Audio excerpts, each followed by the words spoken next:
I think it's crazy that you can hold an artifact, you can hold a piece of pottery that somebody made, 5,000 years ago. I think that's insane in all the best ways. I think it's SciAnts incredible. is for everyone, all backgrounds, all ages, all genders, and all walks of life deserve Guys, an we have a very education. special guest Come be on one of tonight. us. We have one of my very first STEM friends on the entire platform of Twitch. She is a real life archaeologist. She is a real life, I would argue, Pokemon expert, dog mom to an incredible puppers named Dixie, and so much more. It is my honor to introduce the incredible Mallory. Mallory, welcome to the show. How are you doing tonight, madame? I'm okay. Thank you for having me and for tolerating me and my inability to answer messages sporadically. You are very busy. You are very, very busy. We're going to dive into all the things that you are busy in. Let's start from the beginning. You're an archaeologist, right? What does that mean? Just for those who don't know, what does an archaeologist do? Because I know that's one of the common things on your channel. It's not someone who deals with dinosaurs. Yeah, I know. I've actually been learning quite a bit over the last few years about dinosaurs. It's almost a joke in my content spaces. But as an archaeologist, I work and study the history of humanity through cultural remains, written records, archaeological excavation, all that kind of stuff. So we are looking to understand more about human history, which, doesn't necessarily include dinosaurs, but some people in the past like dinosaurs too. So possibly, but maybe not in that normal context of, oh, we excavate fossilized dinosaur remains. And then we focus on, different parts of different archaeologists focus on different parts of history. So I kind of specialize more in the ancient Near East, the Southern Levant. And, but I have in the last several years actually gotten to learn a lot of what I consider modern history, which is more like 19th century historic US for a bunch of different things, enslaved history, kind of some of the historic accounts that we have of founding fathers and that kind of stuff. All that's relevant in that space because I do live in a very 13 colonies space. So I have a lot of work in those kinds of spaces as well. I guess to take it all back, when did you decide that you wanted to be an archaeologist? And what was your inspiration to go down that route? When I was 8 years old, I decided I wanted to be an archaeologist because I thought I wanted to be an archaeologist. I'm genuinely. I was 8 years old and I decided that's what I wanted to do. Never saw Indiana Jones, never saw any of the cliche things that inspired. I just decided this is what I want to do. So that's the actual awesome. answer. What was there like a turning point? Was there like there wasn't Indiana Jones? Was there a game? Was there a book? Or was it just, you know what? I want to learn, I love history, or Yeah, there's definitely things that drew me in. Just different. I have always loved history. I definitely have. I Ironically, despite mentioning that I work in some historic capacities here in the US, I find US history to be incredibly boring, at least the accounts of old white men to be very boring. I've since learned that there's so much more to US history, preserving different elements that are really valuable.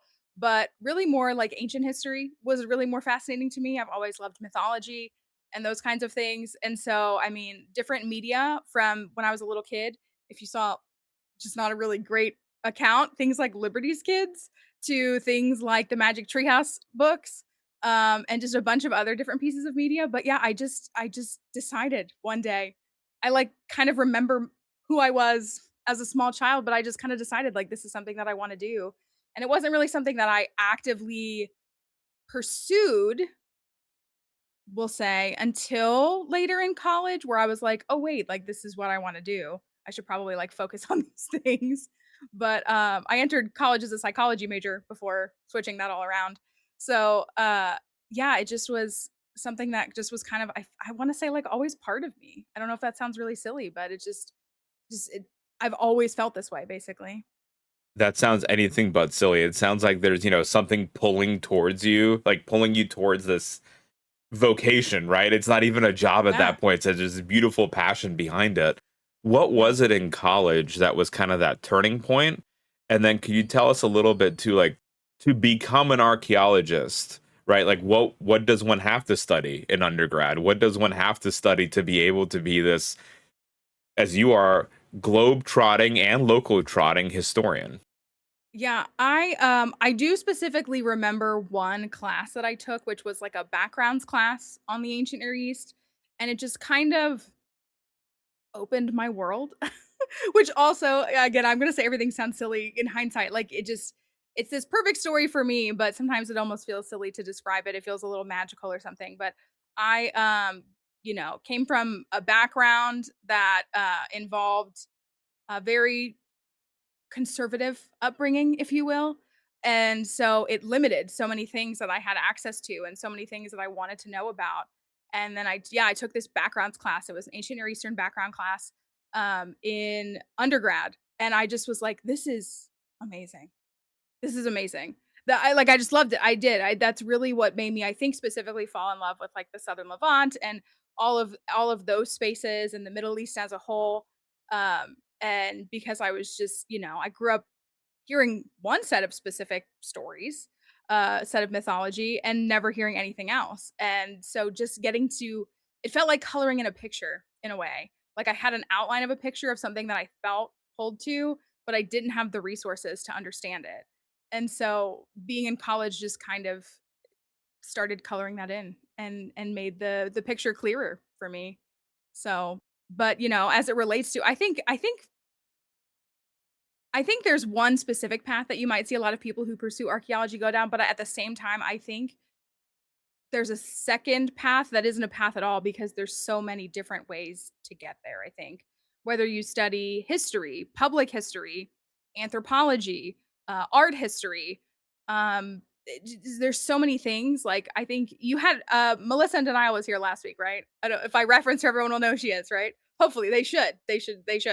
But she and I have both had like similar but very different journeys to get to where we are in like our parallel spaces, but there definitely are, depending upon like schools that you go to, access paths or straight paths of, usually anthropology, I think, as undergrad and potentially master's work going into like CRM, cultural resource management, archaeology. There's kind of that path.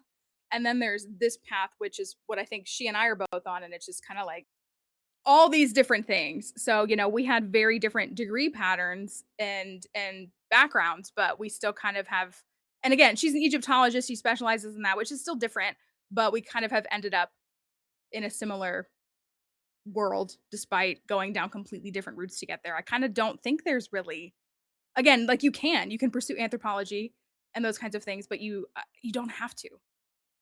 I think it's a little more fluid. Now, it's really cool to hear those kind of fluid journeys as well because it's a little bit easier then to connect with. Like, I don't have to go down this one particular route.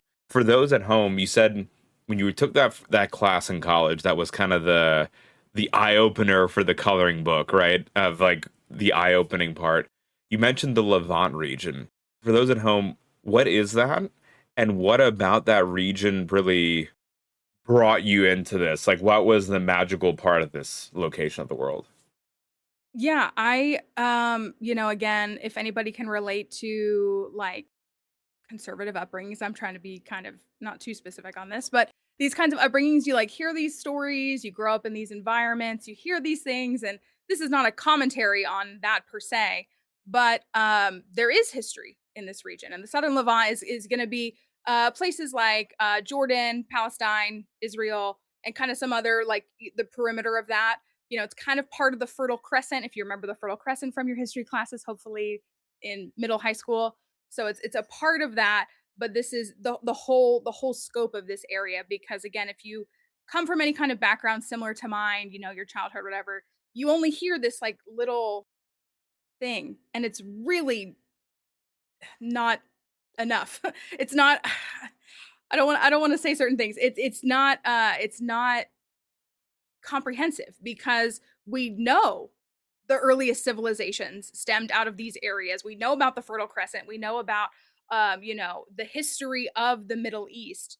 And so, just learning about, the history of all the different religions that have come from here, the mythology, the impact on how the world developed is so beautiful in its own way. It's so, like again, I will use that illustration of like you have a coloring picture and it's like coloring it in. It just kind of helps me to feel roots because it feels like a humanity roots, if you will. So I think that's what it is like for me in so many ways. Like I care about the humanity of history because it's very easy to look at history as just the names and the dates and the words in a textbook. And there were people who lived all over the world, who innovated things, who created things, who you know, preserved things, who endured things. And so I think um, getting the chance to break free from such a limited world and understand that there actually is a world that is a much bigger picture was really important and really impactful to me in the long run. That's really cool. It's like the part of the upbringing brought it interesting as well, but it's one of those parts of the world too where it's just really cool in terms of the Yeah. history, right?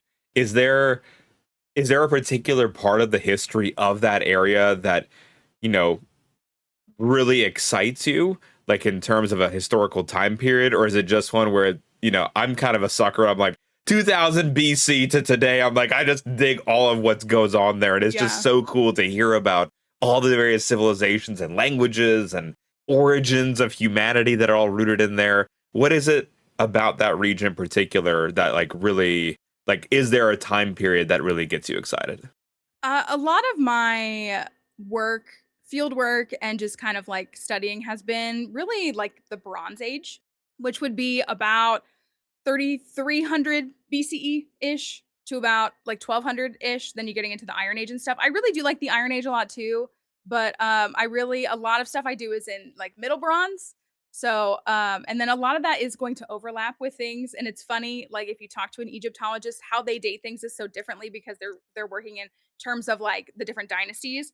And so those do run like alongside each other, but they feel so different because we can match up the dates, but they're thinking of things in the context of these dynasties, and I'm typically thinking in the context of like the various ages, whether that's Middle Bronze 2 versus like Iron Age or whatever we've got going on. So I really like that. I've done some work in like some Roman spaces too, and even later like Islamic stuff. So you're thinking more like 600-ish CE, kind of, these kind of windows. I joke that that's all too modern for me. I really like stuff that's like 5,000 years old. I do. I think it's crazy that you can hold an artifact, you can hold a piece of pottery that somebody made, 5,000 years ago. I think that's insane in all the best ways. I think it's incredible. So I Middle Bronze is probably more my sweet spot, but really kind of just that whole era I really enjoy. I think it's wild too. In one area, a 5,000-year-old specimen, and then like a modern Coke can, right? You can hold from either end, and it's just like Yeah. kind of shows, I think, why it's such a really, really cool part of the world to study when it comes to that history. Yeah. So you took the class.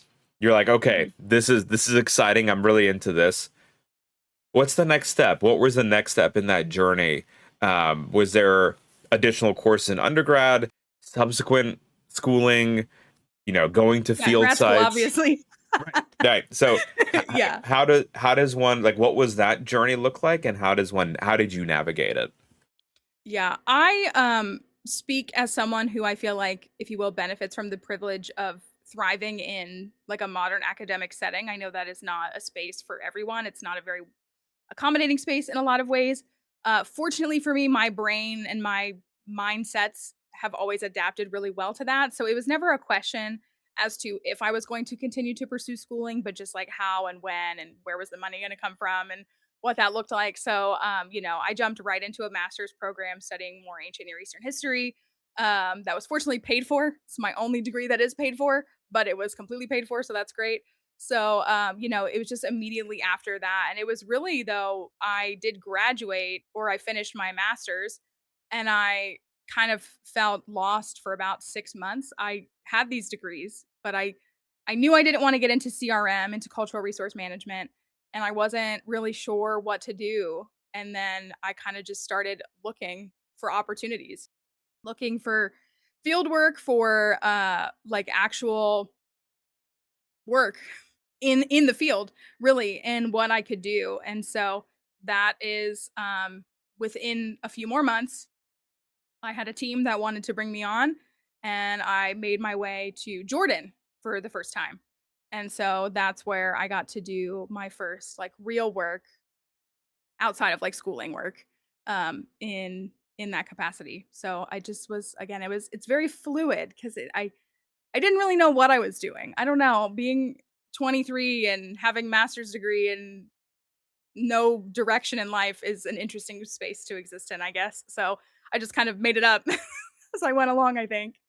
So you've gotten your master's degree and you're looking for a field site to work at. How does Mhm. one even begin to look for a field site? I presume you can't put an advertisement on LinkedIn that you want to go No. dig. Yeah. Like, where does that come from? And what was that first dig in Jordan of all places? The first Yeah. dig, like, how cool is that? Like, what was that Yeah. like? Yeah, I mean, it's, some of my fondest memories for sure. I, I mean, I just reached out. I'm a little bit bold that way. Like, I just reached out to, a dig director and asked if they had room on a team, and they said yes. And so I got to go, and so I've kind of been under their tutelage this whole time, and became like a member of that actual team. But for folks in general, I don't know if a lot of folks know this. There are quite a few like volunteer opportunities, both like stateside if you live in the U.S. as well as international. I'm not saying that you're gonna just randomly just be a lay person who's doesn't even know what a Munsell soil book is and get a paid gig. I'm not saying that per se, but there are always opportunities, which is a really good way for people, I think, to connect with these things. Again, they can be very um, difficult to like not accessible because if you are like a volunteer per se, you're typically going to be like expected to provide your own housing and travel and those kinds of things versus like if you're on a team and you're brought there to work. So but yeah, I just, with my education was able to get some doors open and became part of a team and have been part of that team for many years. We are not actively that particular team is not actively digging right now for a multitude of reasons, including political things going on overseas, unfortunately. But there's still active work in our lab, everything from, dissecting and analyzing pottery and remains and all that kind of stuff to like the publishing that's going on with some of the things that have been found and have been discovered and that we've assessed. But yeah, I mean, I mean, again, standing there and I was someone who didn't even like outside. Again, when I think about my journey, it's very funny. People knew I loved this field and wanted to be a part of it, but they were like, "You don't even want to get dirt on your pants. Like, what do you mean you're gonna be outside in the sun for 8 hours a day, excavating these big giant, you know, about 5 feet by 5 feet squares and moving rocks and sifting things and finding like they couldn't believe it. I couldn't believe it either, but here I am." What does it look like when you're going to one of these sites? Just like from the fundamental perspective of, is it just like these 5 by 5 zones that you're digging for and you're told, hey, this is the thing that we're looking for? Is it that Melissa was telling us that, she's looking at particular eras and looking at the soil and be like, all right, I'm going for this era and everything kind of flanking it. I don't really care about. I might catalog it and put it away, but that's not what I'm going after. So how is Yeah. it like when you go, what's the setup like and what were you digging for that first at that first dig site, and how do you know what to look for and how to look for it? Just like all the logistical details, Mallory. Yeah. It's so crazy to think about like how it becomes so second nature, which I don't know if we'll get into this later, and now I apply it to like video games and how I just see these things because at first you kind of don't, but you obviously if you especially if you have an academic background, like you understand these different time periods and what they could be. So yeah, like speaking to the very first dig that I was a part of, the very first team, they were working they were looking for Bronze Age is what it was. We were looking for stuff around like we're thinking in the window of like 1700 BCE to like 2000 BCE. These are really rough numbers. I also think I might have to be vague on some of these. This should be published, but I don't know if I have the authority to tell you what it is. I'm sure you get that, but so that kind of window of time. But it's true, you are like the stratigraphy and everything. You're working through. A lot of times civilizations have built on top of each other. So I have absolutely like ripped up Iron Age roads to get to late Bronze Age buildings. and things like that. And then things on top of it. Again, I mean, they do these civilizations, they for whatever reason, one site that I've worked at, there seemed to have been some sort of cataclysmic event, whether it was a war or some other kind of natural phenomenon that seemed to like destroy, like where there's evidence of destruction, ash and everything like that in the various areas. So then it seemed abandoned, long enough for new civilizations to move in. Things like silos have been drilled into, a rampart and different parts of buildings that, would have existed before. And so, yeah, you definitely, I mean, you have to write everything down, draw everything, capture everything, but then you do chuck plenty of things out as needed. If there's something, again, if I'm working at a site that is the goal is, we believe there's evidence of an early Bronze Age civilization, and we find Roman stuff. We don't want Roman stuff. Like that's not what we're after. That's not what we're interested in. Again, it's preserved and cataloged, and sometimes you find really great things that are related to that. I worked at a site where we found, again, it was an Islamic um, site that I believe there was like a bathhouse, and it was just like this one little piece of it. Like there was nothing really else left, but there was evidence of like this bathhouse. So that was a really great find, and like that was preserved because it was so like cool, basically, to have that. But like that wasn't the goal of that site. So there's definitely where you're removing things and you're taking things out so that you can get to the goal. Almost like a yeah, I mean it's like a I don't want to call it a treasure hunt, but it is. You're not digging straight down, but you are, I mean, and again, when you're working in an area, they're assessed differently. People of a little bit higher authority than any role that I've worked in up until this point. They, survey the area. Sometimes you do probes where you might even do it. It's different depending on where you are in all different spaces. It might be, 1 foot by 1 foot or a meter by a meter or, smaller. And they will do like kind of more, let's look and see, can we find stuff? Do we think there's stuff here? So whether it's looking for, the city remains or a rampart or what they think is a palace. I've worked in a place where we thought that it was a palace. So, and then it's designated like that. So when you're working in archaeology, you typically work in squares. And again, they're different sizes depending. And so, because the concept is you're digging down, but you're kind of the illustration we say is you're draining a bathtub. Because if you just go and scoop out dirt and make this hole, let's say you find a rock right here, and you're like, oh, there's a rock in my way. You rip that out. Well, if you had taken the whole thing down together, you might have seen that there were a line of rocks that made a wall, that made a pathway, something like that. So that's when you're working in those things. And then you can also, as you're going down, you can see on the side, like, if you see something like a wall, we'll excavate and see the wall and we'll see, oh, the wall is going that way. It's still, so we might open up another square to keep looking, chasing that wall, something like that, depending upon what it is. Like a lot of times that kind of thing will be assessed in real time, but typically seasons will have designated areas with specific goals for that. Like again, my most recent, we were working in a palace. So, or what we thought was a palace that we were trying to uncover.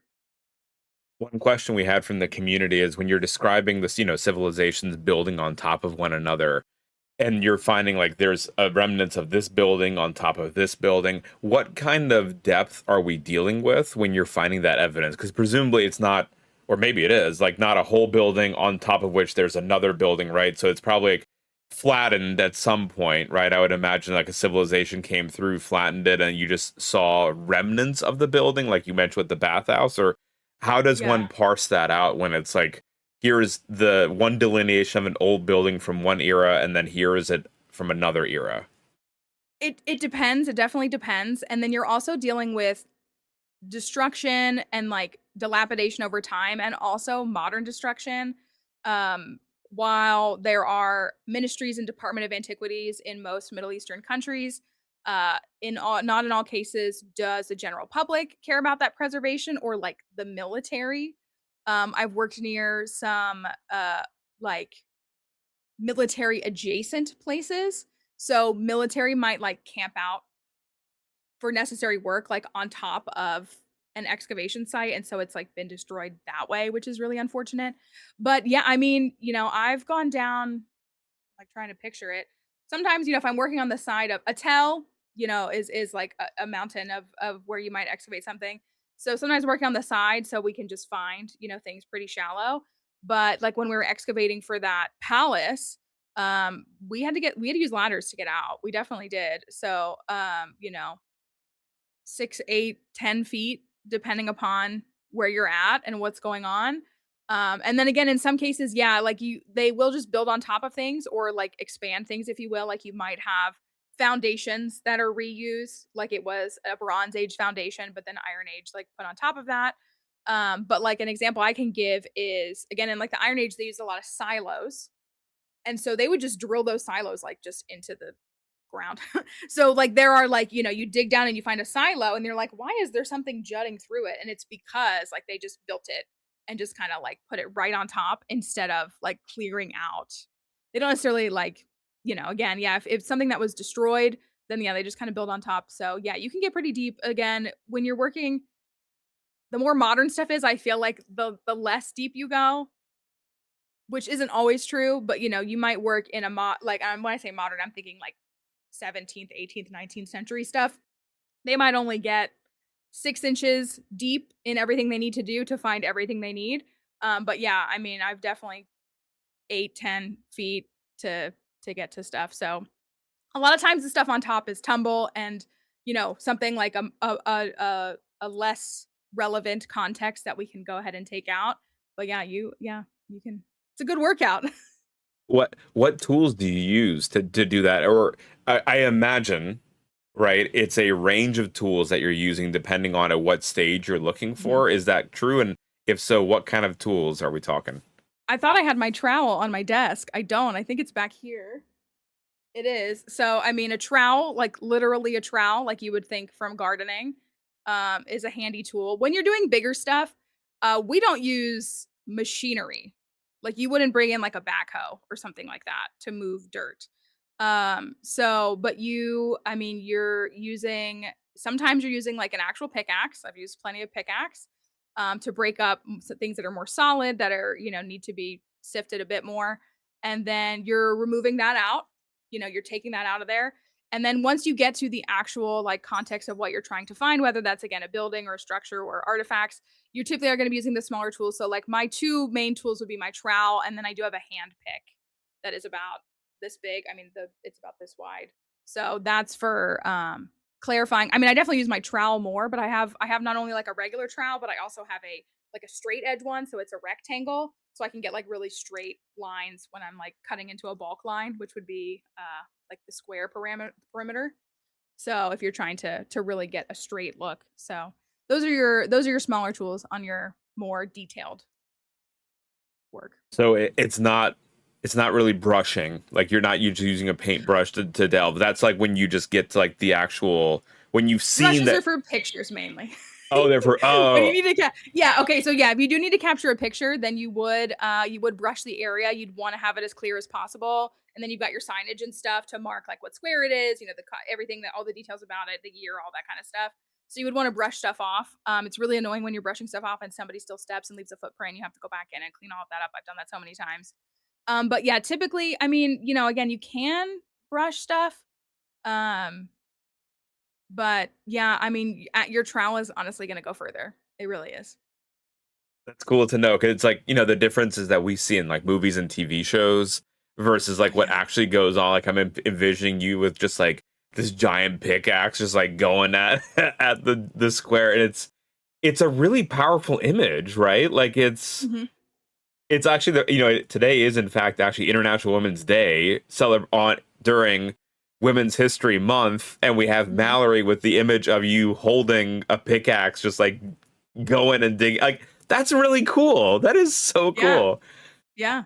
Do you have, in thinking about the various sites that you've been at, is there a favorite site and or favorite discovery that you've made? Like where you're like, man, that thing that I found, that is really cool. Um, I when I think about like more ancient things, at one site I worked at, I did find a silo. But it was really special because most silos are going to be from like the Iron Age, and so are going to be made out of stone. But this one had like a plaster in it, which was we think for probably water. But we didn't have any others like that. That was the only one we found.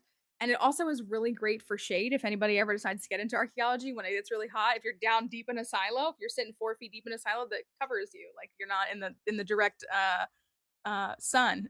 But that was a really cool thing because we really didn't have a full answer for it, but it likely is that it's water because you can sift like a silo, you can sift the dirt and likely find like grain and things like that when you run all that through. But that was a really cool. And then I would say the other thing is that I found a cooking vessel. You have like taboons and stuff, which are like cooking kind of ovens. But this one was more like the best way I can describe it is like a smoker. Like it was like we're talking an ancient smoker, which I think is it has a name too. I want to say it's called a tannour, but I feel like that's not the correct name. But I did find that, and it had like pockets of ash in it from and what seemed to be like evidence of when it had been cooked in. So again, that site there seemed to be evidence of like something that took the city out. So maybe somebody was cooking something when whatever happened, but it that was really kind of cool because we had found a bunch of cooking ovens, but that one was different. Like we had to actually get like the Department of Antiquities guys to come in and look at that more closely because they were everybody was a little bit puzzled by it compared to what we knew about the other ones. Um and I have done some excavating and some more modern stuff. Again, I just consider anything before like the Roman era just to become or after the Roman era to be just very modern to me. But I've done some work at an armory and hotel in the US, and it was a site, and then there's like a tavern as well. It's like kind of a whole street that they're trying to excavate. So I helped with a bunch of work over there, and I found some really cool glass bottles, which is really cool because you would never find glass bottles in something from 4,000 years ago. So that's always really neat. But we also found bobby pins, which is such a crazy thing to find, but that helped us to understand that we had a belief that that particular site was once like a girls' like housing system or school before it became a tavern. And so we were able to find these like 18th century, like 19th century bobby pins. That was really neat. When people think about history, I think a lot of people just think about war, which I find very boring. But like when you think about things like women's fashion history, like what a cool and like niche element of history. So finding like a piece of that feels really really cool. You find like buttons and things like that. It's very neat. It's also very culture shock for me as someone who primarily digs in the dirt and finds old pottery that is not very refined and is not very pretty to most people. To see things like a button or a bobby pin is really neat. I get that's a really cool take too of like it's not just the war stuff that you might find, but Yeah. like the smoker, right? That Yeah. points to like diet, food preparation. Mhm. Like you're there's so many layers of that culture's history that you're unwrapping there just from like this unique cooking device, Mhm. right? Yeah. Um what what you mentioned you did work in the US too. What are like the big glaring differences like when because like doing stuff for in the Middle East versus the US? I assume there's like a bunch of local like legalese things that you have to go by. I imagine we don't have a Department of Antiquities that you have to come out and have No, not quite. categorized. Like, what are like some of those big differences in working at the two different sites? Really what you find, which I know is very obvious, but like I said, it really can be like a very like jarring thing because I also will just say like when it comes to some of that older stuff, especially when you're removing, other civilizations, things more, Roman stuff or wherever you're digging to on top of it, things I don't want to say things get thrown out because things do get kept, but at the same time a lot of things do get thrown out in part because they can't be properly cataloged and assessed. We have something called diagnostics, which, when you're talking about ancient pottery, that's typically going to be like a base of a vessel, a handle, or like a rim. Sometimes there's a couple other things. If there happens to be paint on it, things like that. A potter's mark, if they leave like their thumbprint on, a space of it. So you have those kinds of things. But like body sherds are kind of worthless unless you have more of the vessel. So you can't tell anything from them. So I am so used to chucking out a lot of things, not in any kind of disrespect, but because they literally cannot be properly assessed and analyzed. But if you were to like, you can get a fragment of this size from the 19th or 20th century, and not only do you have to keep it, they can tell you like the year that piece was made. Like they can get such a more accurate reading, which I think that's pretty understandable for most people to realize, but they forget. Like the further you go back, the harder it is to know. The bigger the windows of time get, the less clear it is. So this modern stuff allows for that. But yeah, as far as like it's all political, it really is. History itself is political, so that doesn't change. And you're dealing with political dynamics between different industries and organizations and government authorities. Like that does exist in both spaces, but it definitely looks different. And I would say one of the biggest things here in the US is with how charged a lot of things are politically. You have to advocate for things to be preserved in a lot of ways that I don't think you need to do over in the Middle East. Again, like, you have something like a ministry or a Department of Antiquities. They are there to preserve that ancient history that exists in their culture and in their country and in their region. But here, advocating for things like the preservation of enslaved communities is something that we have to fight for. It is, unfortunately. Like it's something that is not there are a lot of people that think that, preserving that is going to tarnish others when if we can tell those stories of people who lived under great duress and oppression their entire lives, then we should tell those stories. And it's incredible what we can learn from those things now because there are people advocating for that. So I think that's probably, aside from like the schematics, I mean, you're always doing paperwork and drawings and it looks a little bit different. Squares are a bit smaller here typically, like you might work in a much smaller space. Again, you're not digging as deep because you don't need to. You're not what you're trying to find is not from that long ago. So you're dealing with those kinds of things. But I think that's probably where I see like the biggest difference is where I feel like we have to advocate more for the preservation of things here, for specific preservation of certain things here, if that makes sense. Yeah, absolutely. You also mentioned, Mal, that you're digging in the field, but that's not the only thing that you're doing, right? You mentioned that there's also lab work and publications associated with it. Mhm. So, what are some of the lab techniques that are done when it comes to your field? Like you've gone out, you've collected these specimens. Now, what do you do with them? And what does that lab look like? Because when I think of Yeah. lab, I think of pipettes and black slate desktops. What does your lab look like, and what is it that you're trying to do now in the lab setting after the field? Yeah. When it comes to the more ancient stuff, a lot of what we're doing is reading pottery, which you're not literally reading words. It would be great if you were.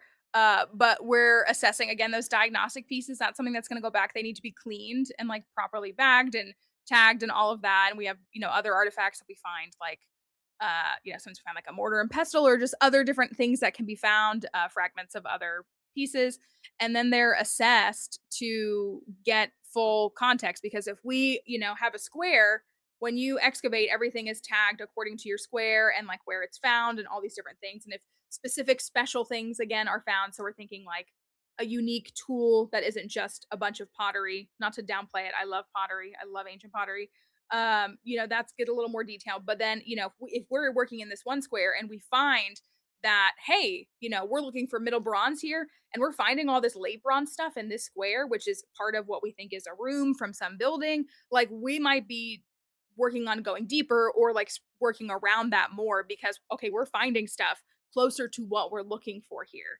And so we're able to assess what types of vessels they all are, the size that we think they were, whether they were like water jugs or pots or different kinds of things. And it can help give us this insight again if you're finding things that look a certain way and if they appear to be cooking types of things, or if we find things like palace ware, which is much rarer, but that's going to be look a lot nicer and you can usually tell pretty easily. It's going to look a lot nicer, it's going to be thinner, it's going to be more refined because obviously that's going to be something that's used for like royalty in that space versus common people in the city and whatever. So I mean, and then a lot of things it depends on the scope because archaeology, like many sciences and everything else, is incredibly underfunded and incredibly underappreciated. A lot of fundraising and all that kind of stuff is necessary. So things like carbon dating and stuff still happens, but like a lot of the teams that I've worked with, like we send stuff off. Like we don't have the resources to have that kind of equipment, so we will send it off to get it done, and then have it brought back in. but that's definitely like one of the biggest barriers that I see. So a lot of times a big focus is really like just the specific artifacts we find and cataloging them and seeing if it can help us better understand what we're looking at in whatever area we're in. So is it fair to say that you're out in the field, you're digging, you're collecting these specimens, you take them back to the lab, and then you use that time in the lab when you're not able to be in the field to assess the quality of the site in terms of the historical implications of what you found in order to refine if whether or not you go back to that site and continue looking for your initial question? Yeah, kinda like, are we getting closer to what we're looking for kinda thing? Yeah, so if we're working in, I've worked in a space where we were excavating, we just couldn't find anything that wasn't Iron Age. Everything was Iron Age. We were like, "Okay, like, clearly something settled here. There was civilization here, but I don't think what we're looking for is gonna be found here." Because, no matter what, we've dug deeper, everything we've pulled out seems to be, and it also was like late Iron Age, like, it's not even close to some of the stuff that we're looking for. So yeah, it's really like it helps you. Thinking of like a dowsing machine, which feels really silly to say, but it's kind of like that. Like it's you're not. It helps you know if you're like getting closer, basically. If you're right, which you could be wrong. So much of history, as well as I'm sure a lot of things, is it's theory. It's here's what we have based on the clues that we have. We're believing that this could be what we're looking for. This is what we're hoping for. The signs point to this, but you're always adjusting because you learn new information and you can only go based on what you know, and you don't want to claim something definitively that you don't know definitively. At what point do you say it's not, this isn't the site? Like, because that feels like that would be a really hard thing to do, right? It's almost like in, like, at Yeah. least in the molecular biology side of things, like, I'm doing this experiment, I've invested 6 months worth of time on there, and it's like I'm just not getting the answer. At what point are you like, you know what, this dig site, we were wrong, and we need to reassess and go back and just, again, kind of look at the field from scratch on where to start the Yeah. new dig again? It might depend on like your directors and funding, in all honesty. Because there are definitely sites where like they've been excavated for like 5 or 10 years and then they were like abandoned for whatever reason, whether they ran out of money or they couldn't justify the work that was going on there. I hate to say that, but I mean there's definitely people who will like walk away from that. But like I've definitely worked with some folks who are like really passionate about trying to preserve a specific site. So and sometimes again, like you find stuff that maybe isn't what you were looking for, but it's still like worth preserving. So, it's kind of that back and forth. And that's definitely been stuff that's I've never made a call on. It's above my pay grade, which is okay. So but that really is I feel like what you probably see is the is it worth continuing to put the financial resources into it? I hate to say it that way, but that's the reality of so much of these spaces is like, do we have the money? Can we afford it? And so often you can't. So it's I hate it's a labor of love in its own way. Like the desire to preserve these things and protect these things usually comes from people who are passionate about the history. Uh, it feels all too similar in other fields as well, right? Especially when it comes to the finances. Yeah. You mentioned like the carbon 14 even dating is Mhm. right that has to be sent off because of just like Yeah. you don't have your own. If I were to be like Mallory, I'm gonna give you just a blank check for any piece of equipment that you want that would help you in your research, what would it be? Like, what's the Rolls Royce in Mhm. archaeology? I mean, I say it was different for, like, different people. I guess, I don't know. Like, it would depend on who you're asking, because I yeah, see,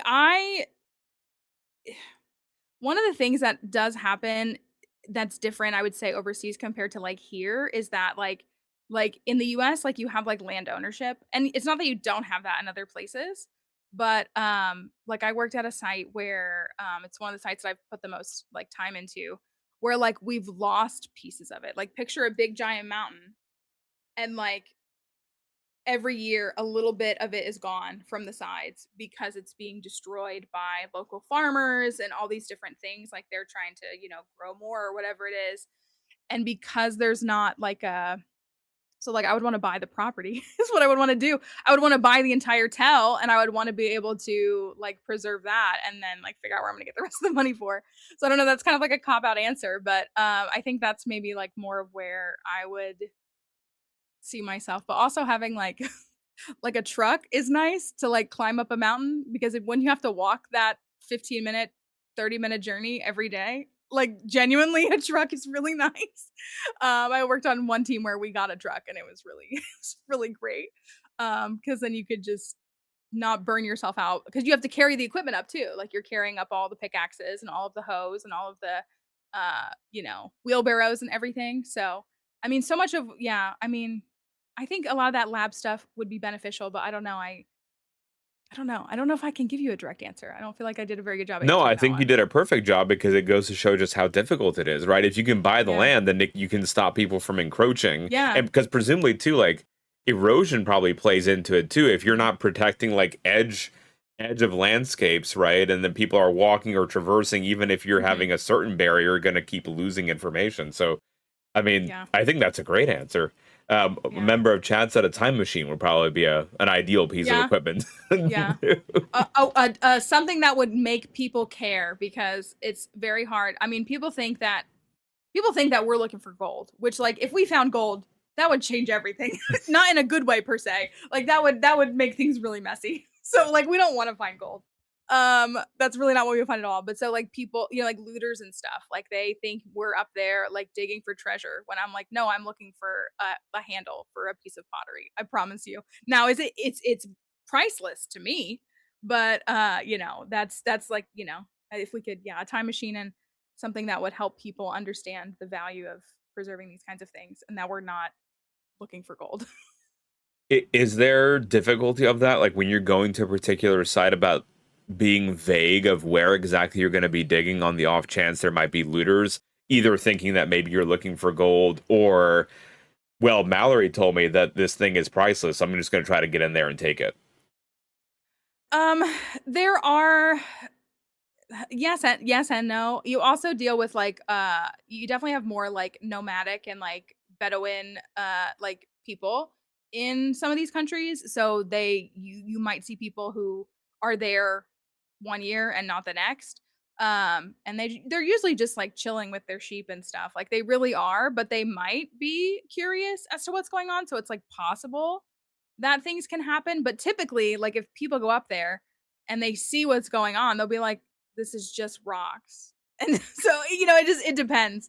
I think it can depend on what you're dealing with and what it is that you're excavating. But um yeah, I don't know if that was No, but that's really very cool. yeah. Is there, I guess, on the flip side, did you ever have to do any like community buy-in of a given area that being like, hey, we want to dig here and we want the support from local communities to like let us here because we might be viewed as outsiders, right? Like, how does one Yeah. navigate that? Yeah, I can speak to one, actually a couple. A lot of there's over in the entire Middle East, I believe there's over it might not be this number now. There's like over 100 like active sites that are like, have teams that come in for a period of time. And so I've been a part of a few of them, but like one that I work with, like we hire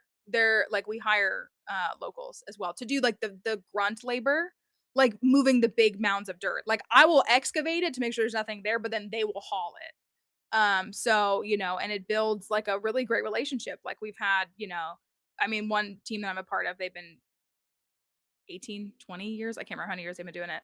But so they have this long-standing relationship with this community because they get work when they come in and they, get free lunch with us and they enjoy their time and we watch them grow up. And like there's a local mosque that we, have a relationship with and they've invited us to dinner and things like that. So it's really like, I mean, in that way you get this really beautiful like cultural blending and mutual respect of different communities because it can be like why are all these people coming here, what are they doing, but once they like it's kind of a buy-in for everybody, like everybody kind of is sold on the value of it. So that's I think one way that you see a lot of that is you'll see hired labor, which I think is great. I mean obviously it's benefit to the economy, to the people in the community, and then it's a relationship building thing.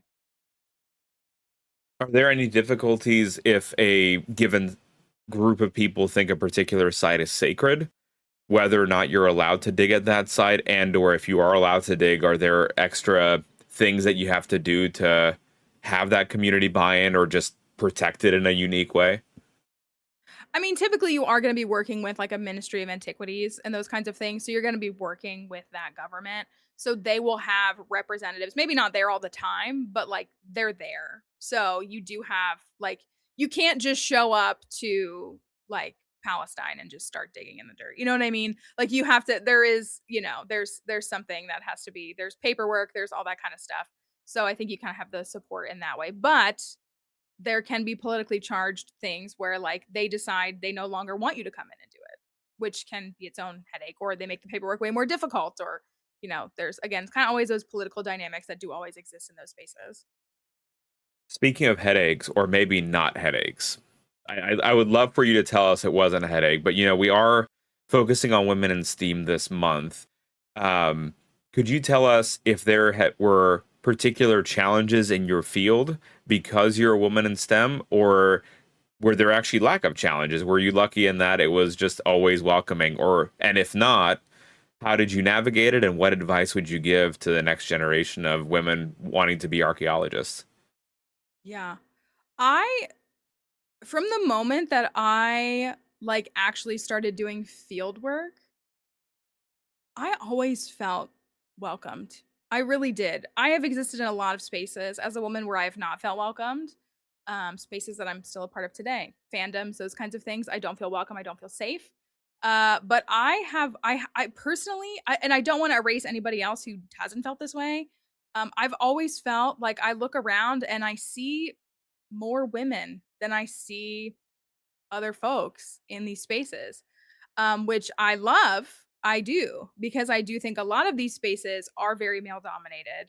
But for whatever reason, archaeology to me has always been like, I would say I experience the most negativity outside of the archaeological community. Like if I tell a random man about this, they'll mansplain. They'll act like I don't know what I'm talking about. I don't have experience, or I don't have qualifications to speak on a topic. But like I have been really fortunate. Like directors that I've worked with, dig directors, supervisors, like just I've always felt pretty good in it, which is probably, I mean, I would have fought to feel good in it, but I really have. So I don't know if I don't. I mean, obviously, the tides are always changing for women's roles in these different spaces. But I think about like, famed women archaeologists. Some of the most, famed and successful archaeologists are women. So I think I look at them, like Kathleen Kenyon and others, as like inspiration. So I think now is always a great time to get in.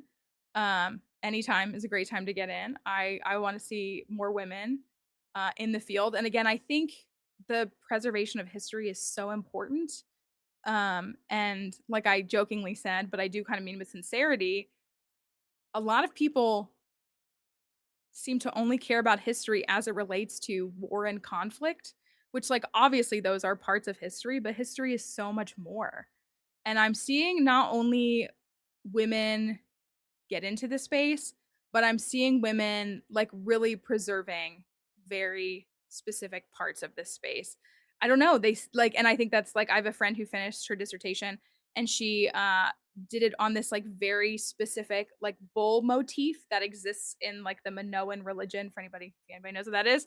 Like, and like, I mean, I know you and I have talked about this, like you niche down so much in a PhD, in a dissertation. And it's just like, I don't know. I feel like women have such like creative and interesting minds. They're so like dedicated to the things that they focus on, that we need more women, because there's so many things to preserve. There's so many things to dedicate ourselves to. And this is a great field to dedicate yourself to, I believe. I love that. One thing I know, Mal, that you do, and you kind of alluded to earlier, is you've started to see the history and the connections with like your archaeological training in modern day elements as well, right? So one way that you highlight this and you share this with, the world is your social medias like Twitch and TikTok. How did you get started in those as an educator, and how has that evolved over the years?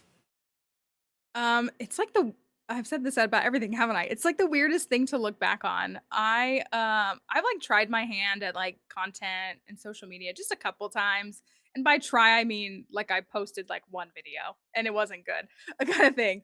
But I had just gotten back from my dig in February of 2020, which as we all know, nothing was going on in the world in the beginning of 20 nothing of significance. I can tell you all that when I left to go work, there was no questions at the airport. When I came back, there were a lot of questions at the airport, if you want to understand the timeline. So and I was like, you know what I'm gonna do is I'm gonna make an Instagram account and like talk about archaeology. Like I'm just gonna do it. And so I made that account. And then like a couple months later, I decided to make a Twitch account. Some friends were like, you should, we're on like on Twitch. And I wasn't streaming or anything, but I was like, okay, so like I made a Twitch account. I had never had one before. And then, like a little more time goes by. I like started streaming. I started streaming in March 1st of 2021. My 5-year streaming anniversary was this week. Um, so, and then I just started dabbling in some other things. The big one for me is obviously Pokemon. And I just was like, wait, what if I like talked about how there's like archaeology in Pokemon? And I posted this like little TikTok teaser. Um, and I woke up the next morning and had like 2,000 new followers on my like account with 200 followers. And that was a lot. Like, I mean, it's still a lot, but I was like, whoa, I've got like 80 followers on Twitch and all this. Like, I don't know what I'm doing. And so, my passion first really like is education. It always has been. I love education. I care about it so deeply. I care about teaching the next generation. My work here is in public history. Like I mainly like teach kids at our museum, and I love it so much. Like it's so important to me. And while my audience online is not children at all, it's their parents. I teach them during the day, and then I play games with their parents like later. I I said earlier how I benefit from the privilege of like having a mind that just adapts to like education and that kind of stuff. So many people don't, and so many people don't have the resources for these things. They don't have, I mean, people can't go out and buy the scores of textbooks on, again, like ancient Near Eastern history that I have in the room across from me. Like they can't do that. And especially when you're getting into those kinds of things, a lot of that stuff doesn't exist online. I'm not here to, I mean, I will be clear that, generative AI is not going to give you the answer you're looking for. And you're lucky if Google can find some of these things because a lot of these things don't exist in an online capacity. But I just was like, if I pull out these like basic concepts, these simple concepts, like I can help teach people things, like again, simple things, the simple concept of what excavating looks like, the simple concept of a mythological reference from the ancient Near East or Japan or wherever it is, and just kind of like blend it together. It's things that I love, but it's a way to like help people just like learn a little bit. It's like I'm tricking you all into learning is what it is. But I'm like, you know what I mean? It's taking those simple things and helping people connect the dots because I'm so fortunate to have had the education that I've had so far and that I continue to have and the experiences that I have. And so many people will never get to have that. So like if I can bridge that gap just a little bit, I feel like hopefully it'll benefit somebody. Do you have a favorite Pokemon archaeology connection that you love to hook people with? Like one of your favorites, like this thing is gonna get you in here. Mm, favorite. I mean, right now, right now, it's Heliolisk. He sits on my desk. Because this is a TCG card from what is this from Twilight Masquerade? This is from Twilight Masquerade, which is a set from a couple of years ago. It's just an innocuous common card. This card costs 5 cents.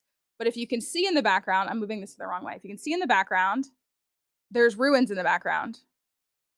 And if you do a little research on Heliolisk, it has a Pokedex entry that talks about how it actually was loved by an ancient civilization in the Pokemon universe, and it's like believed that this Pokemon like helped them like learn how to generate electricity. So it's just like little tiny things like that where I'm like, hey, Do you know that this Pokemon is like responsible for like helping an ancient civilization like develop technology? And so it's like little hooks like that that I think are ways that I try to capture people. We have the new title that just came out this past week, Pokopia, which I know you're playing. I don't want to spoil it for anybody too much, so plug your ears if you don't want to hear this. But well, this isn't too big of a spoiler. In that first area you're in, there's like roads. They're damaged, but there's like remains of roads.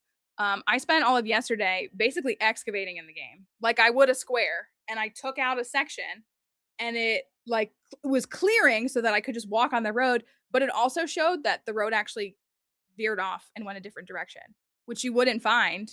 Like I was just chasing a road like I would in regular field work. So I don't know, just like little things like that where I'm like, I sometimes they lack with the accuracy of the things that they talk about or that they showcase. There's plenty of times where they call paleontologists archaeologists in Pokemon, for example. But like little things like that, I'm like, hey, that's like that would be a really big find in archaeology, and here's why. And just kind of like helping people again, just like bridge these little connections and hopefully like a couple synapses in their brains fire, and then I'll convert everybody to become archaeologists. That's my goal. That's my long-term strategy. You will all become archaeologists with me. I love it. One of the my favorite things that you taught me about was a in the Pokemon universe, there's a game Legends ZA, and there's a museum, and you primed me to go through that museum and look at all the features. And there's like one mission in this game, right, that you like are collecting a Pokemon, and there's a bunch of them. Yeah. But Yeah. yeah, but how you when you spoke to us and put through your lens of how to look at that particular museum and like what it means from a historical context. And yeah, it's in the Pokemon universe, but you're approaching it from that archaeologist historian perspective. And it's like, it's so cool to have that take. Yeah. I have a lot of fun that way. Like I mean, yeah, like just looking at those things, there's that one and like a lot of the art in there is styled after like real life art. Like it's supposed to be like there's the one of Diancie and it's supposed to be like the girl with the pearl earring, like it's supposed to be that. But I know I told you about Diancie as it relates to and Carbank and whether it's a mutation or like an actual genetic predisposition for a queen in a colony. Which is like again, like how cool is that? Like how cool they built that system into a Pokemon line. Like that's amazing. So but yeah, when you look at it through that lens, again, it's the color in that picture. It makes the world more colorful for me. It really does.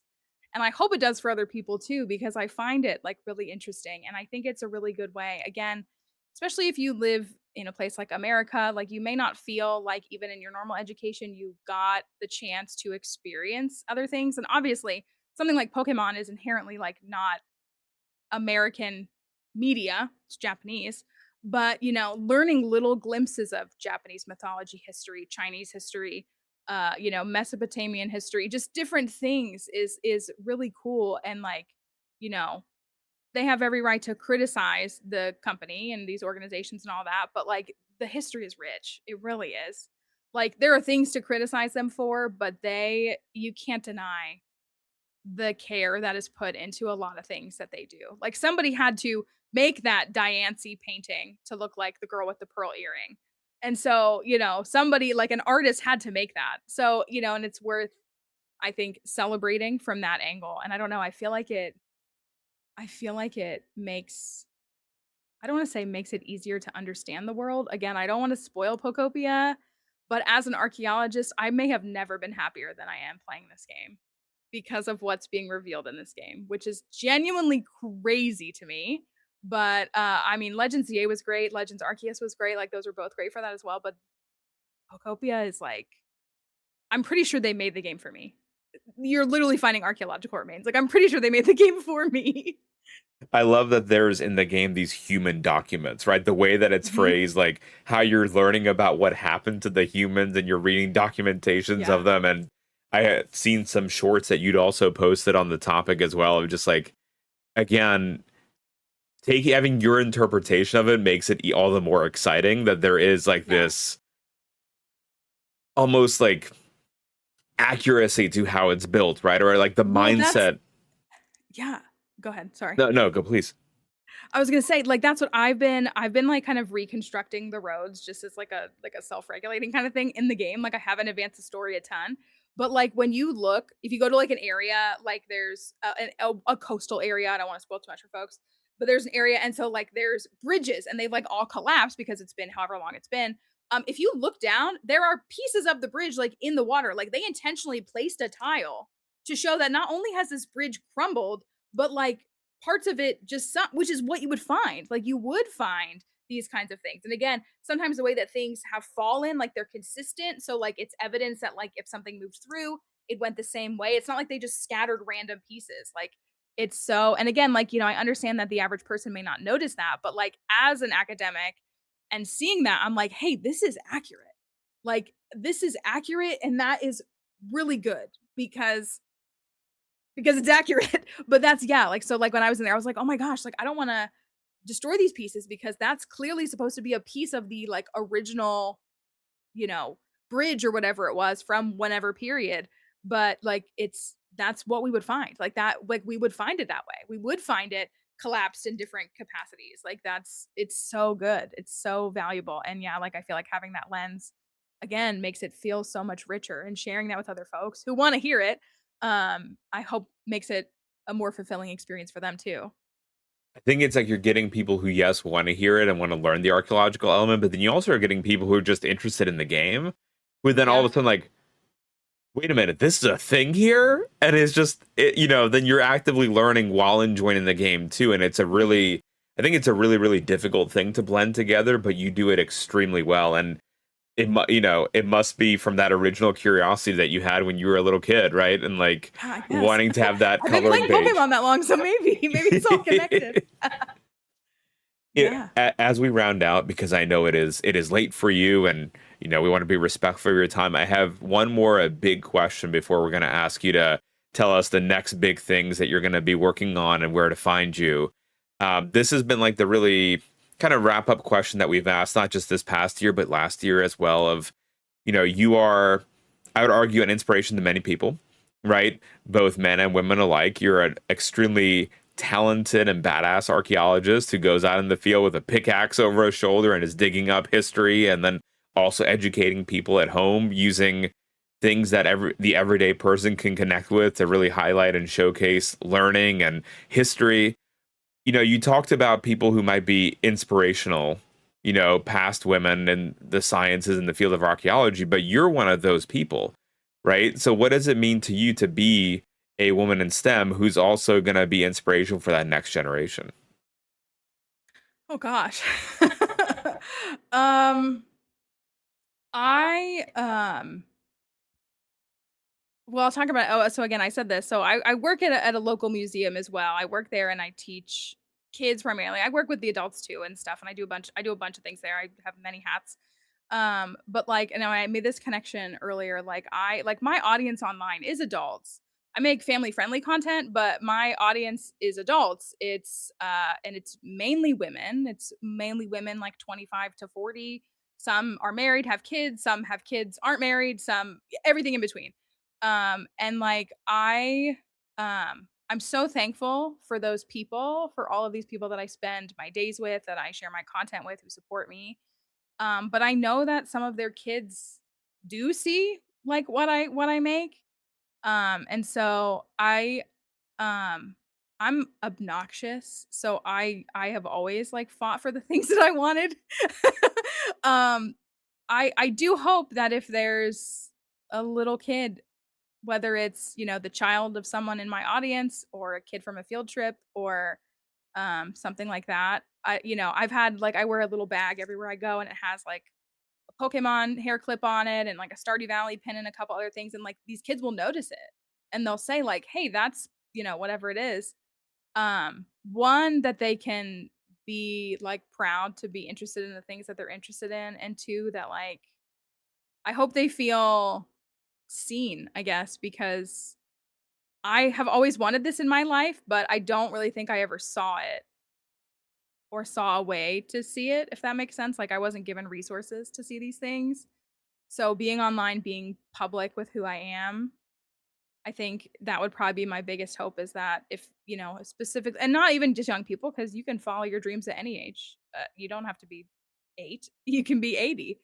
But I guess that would be my hope, is that I would if I ever found out that there was like, I don't know. I actually, you know what? I will say this. I did have somebody reach out to me several years ago. I got a comment on a TikTok of somebody asking about archaeology, how to pursue it, what to do. And I answered it in a video. And they messaged me like 6 months ago and they were like, hey, I don't know if you remember me, but you responded to a comment of mine and now I'm in school for archaeology. And so I was like, oh my gosh. So, you know, I have that one story and that's enough for me. But if there was ever another one, I think that would matter because I want women to feel visible in whatever space they want to exist in, whether that's STEM, STEAM, archaeology, Pokemon, anything. Like I want them to be visible and be seen and heard, I think. I absolutely love that story. And it's harder for people to reach out and actually say what they've done. So I would bet for that one that has reached out, you've hit a bunch of others that just haven't said it yet, but know that you've made a game-changing change in their lives. I know you enrich my life every Monday through Friday on your Twitch channel. And I think a lot of people, you do a lot and your passion really shines through. And even in our talk today, right? It's just an hour, but that passion, love of history and educating and learning really shines through. Thank you. I appreciate that. Mallory, as we round out tonight, where can people find you? What are big things that are coming up for you? The floor is yours, madame. Please promote everything and anything. You can catch me live most weekdays at 10:30 a.m. Eastern Daylight Time right now, which is currently GMT -4. I do stream live on Twitch here at Mallory. That's my username. It's really easy to remember. It's really nice. It feels really cool. We have an amazing community over there, so we would love to see you there. I am currently playing Pokopia. If you want overanalyzed, brick by brick, literal analysis on Pokopia, you can find that with me and only me. So we are currently playing that. I also would love for people to check out my YouTube channel, which is very history and gaming focused. I'm working on a series of comprehensive history on different regions in the Pokemon universe. I'm also doing a series called Poke Panels, which is bringing real life academic experts to my channel and we talk about a topic. Balint was the first contributor where we talked about fossils and prehistoric life. And I have another one coming out, hopefully, fingers crossed, on Saturday with Melissa and Denial, where we will be talking about ancient history and Egyptology. And if you know anything about Lucario, we might have some things to say about that. That's all I'll say. That is coming out on Saturday. So I'm really love doing these talks. I'm trying to do one every other month because it's pretty big. But I have other stuff over there too. So those are kind of my big things that I have going on right now. Mallory, thank you so much. I couldn't have thought of a better guest to have on International Women's Day than you. Thank you.